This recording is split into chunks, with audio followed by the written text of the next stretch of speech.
We are now talking to Athletic Senior MLB writer and Murrow Award winner, Britt Ghiroli. What's going on, Britt? What's going on? Thanks for having me, guys. Absolutely. We're very happy to have you, especially award-winning. Yes, award-winning. So why don't you tell us a little bit about how you got this position at The Athletic? I mean, The Athletic hasn't been around that long. And how did you win this award? Did somebody call you? Did you hear about this before you were going to receive this award? So tell us a little bit about the award as well. Sure. So my background in journalism is I went to Michigan State, journalism undergrad degree. I was a Division I swimmer there as well. Oh. And I interned with MLB with Tampa Bay in 2008. That was the year they went to the World Series. So after that season, MLB kept me on. I'm from Connecticut, so I volunteered to help out with Mets Yankees in 2009. Got to cover the Yankees. Last World Series win in 2009 for them. And then 2010, they gave me my own beat. I covered the Orioles for MLB from 2010 until 2018, in which case from there, The Athletic had an opening for a job in D.C. I covered the Nationals 19 when they won the World Series and 20. And then this past January, I got promoted to senior national MLB writer, which basically means I cover all teams, all things going on with the league right now. In terms of that award, I got an email about it. And what's kind of nice is it was about a podcast that I had done based off of a story I did. So it was really fun. It was different to be honored for something I had done in the audio space. The award was in New York City at Gotham Hall. So it's always fun to go back there. Like I said, I'm from Connecticut, but now we live in Maryland. So it's always nice to be in a city that I consider kind of home. So, as you guys know, we are talking to Athletic Senior MLB writer and Murrow Award winner, Britt Ghiroli. So, Britt, tell us a little bit about, obviously, you're an MLB person. Tell us what you thought about the New York Mets with the acquisition of Max Scherzer and obviously some of the acquisitions in Marte. Did you think these were good moves? Did you think Max Scherzer got overpaid by the New York Mets? No, I think no one's ever happy, right? If the Mets didn't spend money, we'd complain that, they aren't spending money. Mm-hmm. They signed Max Scherzer and people are like, that's a lot of money. Is he being overpaid? No, he's not. I watched him very closely in Washington. I have a great relationship with him. He's going to be worth all that and more, not just for what he does on the mound, but for what he does keeping the clubhouse in line. I mean, they need guys like Max Scherzer. They need guys who want to compete, want to win, and aren't going to settle for some of the stuff that's gone on in the Mets clubhouse over the last few years. I mean, if the LOL Mets days are done, you need a guy like Scherzer in there to go along with a guy like DeGrom. They have the best 1-2 punch in baseball right now. So I like these moves. And I think when you listen to Steve Cohen talk, it's pretty clear that he doesn't care about the luxury tax. The Yankees for years now, under Hal Steinbrenner, have been scared of that luxury tax, right? Everything's got to keep it under this. I love that an owner comes into New York and it's like, no, we're in New York. We're going to do whatever we can to win. So I think that's been really great for the sport overall. And when you look at it right now, this is Atlanta's division, obviously, winning the World Series. They've won the division the last couple of years. I like that Cohen is being aggressive because they're going to have to be if they're going to unseat Atlanta. So in terms of the trends of the starting pitching contracts, we just saw Trevor Bauer get a huge one from the Dodgers, then the Mets just broke that with Scherzer. Do you think less years and more average annual value is the new trend, or do you think it's just Max Scherzer being older, that's why I only got 3 years? Yeah, I wouldn't compare Trevor Bauer to Max Scherzer at all. I just think where Max Scherzer is in his career, wanting the 2 years plus an opt-out, right? It's not necessarily 3. He has the ability to opt out if he wants to opt out. He's 37 years old. His last contract was a long one in D.C. It was also one that if you go back, people hated that deal. They thought he got overpaid then. Now you go back and you look and you're like, oh my God, this guy got underpaid. And I think the same thing is going to happen at the end of this. If the Mets win a World Series and Max Scherzer is there, is anybody going to look at that as a bad deal? Absolutely not. So I don't think the trend is going towards the shorter, high-paid AAVs. I think it's still kind of staying where it is.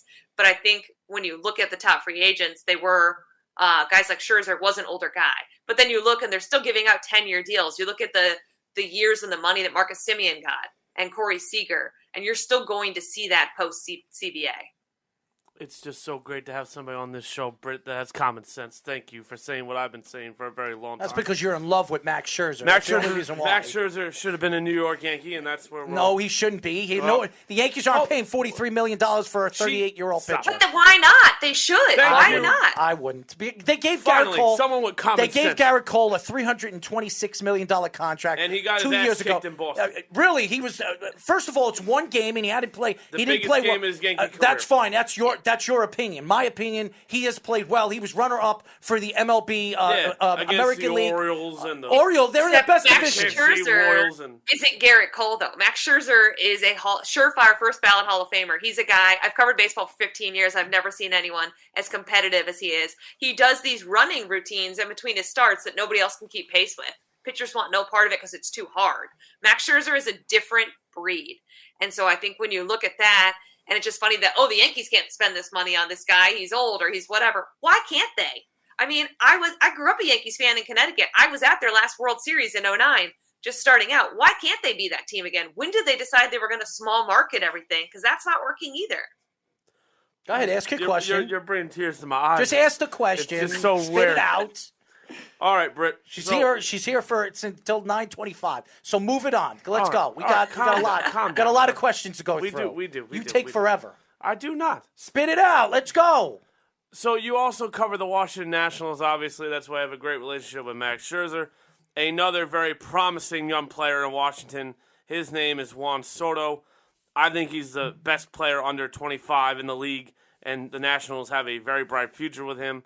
Just for gauges, we see another type of new theme in Major League Baseball where they're giving out. Wander Franco just got 10 years, huge contract by a very poverty-stricken team in Tampa Bay. So now with the Nationals, who also like to spend money, when do you think Juan Soto is going to get this long-term extension done? Oh, I don't think he's getting it done. His agent is Scott Boras. That's the difference between Wander Franco and Juan Soto. Scott Boras guys almost never signed those team-friendly Ronald Acuna, Ozzie Albies type extensions. So unless the Nationals are backing up the truck and offering him $500 million, which is what I think it's going to take to keep him, which I don't see happening because the Lerner family, as you mentioned, they do pay for players, but historically they've only paid for pitchers.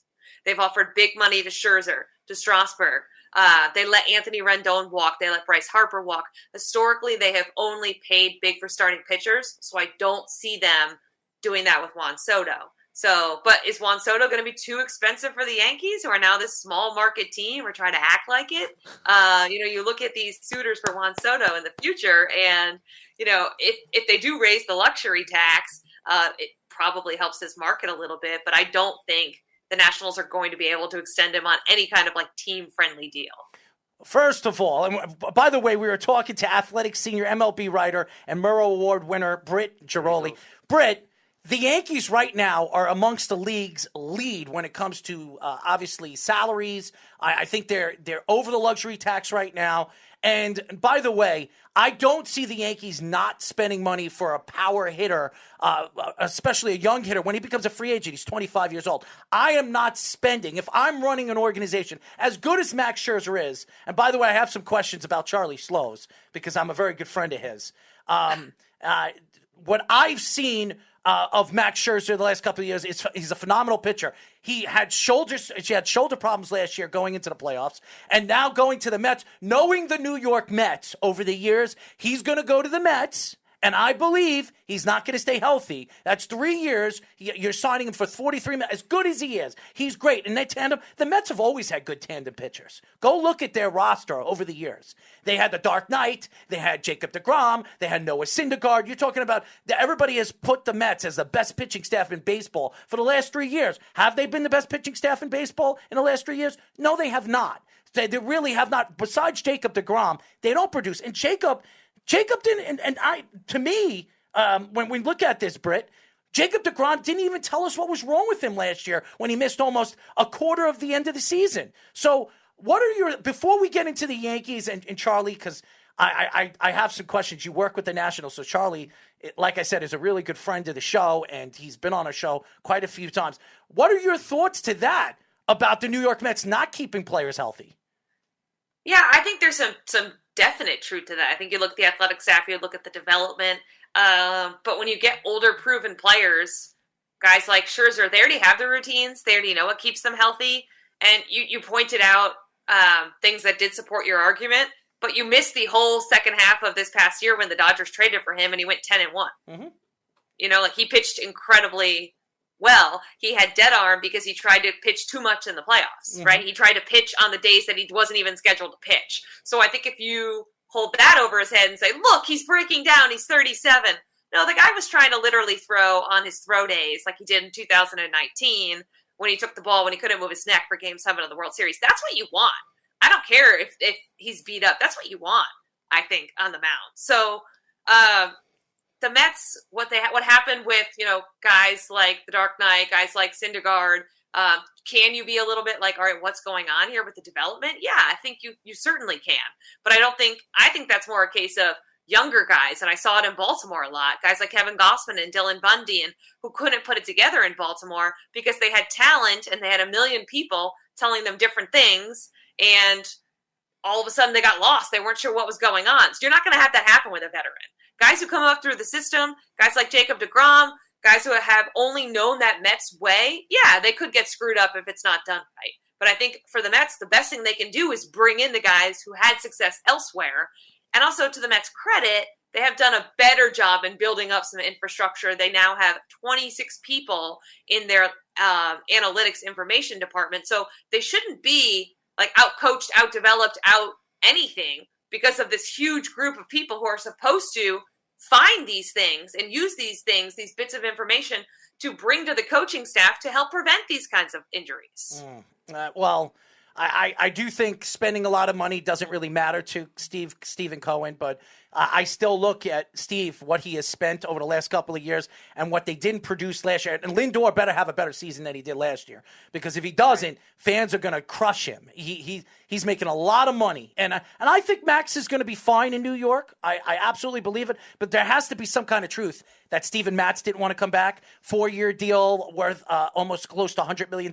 He didn't want to go back to the Mets. Noah Syndergaard didn't want to go back to the Mets. There has to be some kind of truth to that. And even Marcus Stroman, after leaving, and where did he go? I'm sorry. Cubs. I'm sorry, the Cubs. He went to the Chicago Cubs. He even said some interesting things about the Mets after leaving the New York Mets. So when you see all these top pitchers or all these young pitchers leave the Mets, there has to be some kind of truth to what they're saying about the organization.